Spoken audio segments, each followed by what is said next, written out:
Hello students, welcome to Progressive Heights online classes. So in this video we'll see the functions of parliament, okay? That is, we'll see the functions of both the houses, that is the Rajya Sabha and the Lok Sabha. So let's start. So the very first function of the parliament is making of laws. So the Rajya Sabha and the Lok Sabha both has the power to make the bill, okay? But there is a slight difference between both of them, that is, the Lok Sabha can make and pass every type of bill, and the Rajya Sabha also make and pass every type of bill except money bill. Means the Rajya Sabha cannot pass and declare the money bill.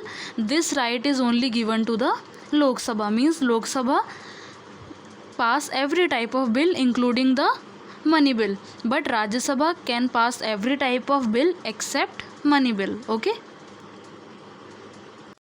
Now the second function is preparing the budget. So first see what is budget. The budget is the balance sheet of a country. Means this budget shows the country's income and the expenditure. Like this budget shows that how much money we had spent before in different type of schemes and how much we need to spend now in the other upcoming schemes, okay? So budget is a balance sheet of a country. It shows the income and expenditure both, okay, of the current year, means the year which is running, and the year which is coming after that year, okay? So budget is a balance sheet which shows the income and the expenditure, that how much we spend and how much we need to spend now, okay, and how much we get the money as in our income, okay? Now here only Lok Sabha has the right to present the budget. Means to declare a budget is the right of only the Lok Sabha, not the Rajya Sabha. Means Lok Sabha present the budget, and this budget is presented by the finance minister of our country on the last working day of the February every year, okay? So this right is given to the Lok Sabha. Now what is the role of Rajya Sabha here? That is, Rajya Sabha has no powers to amend or reject it, okay? It can only suggest the changes. Means Rajya Sabha only suggest the changes, that these changes need to be done, and it is depend on the Lok Sabha to accept those changes or not.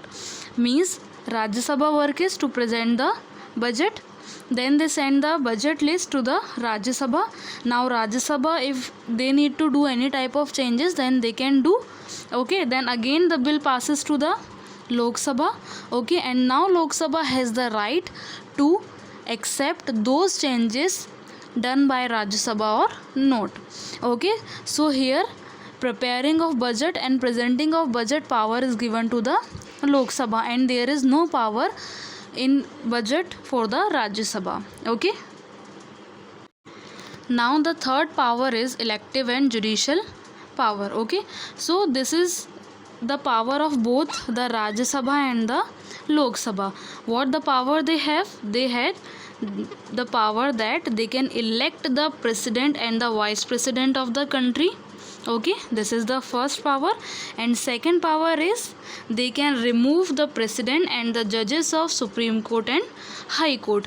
Means both the Lok Sabha and Rajya Sabha can elect the president and vice president, and they can also remove the president and the judges of Supreme Court and High Court.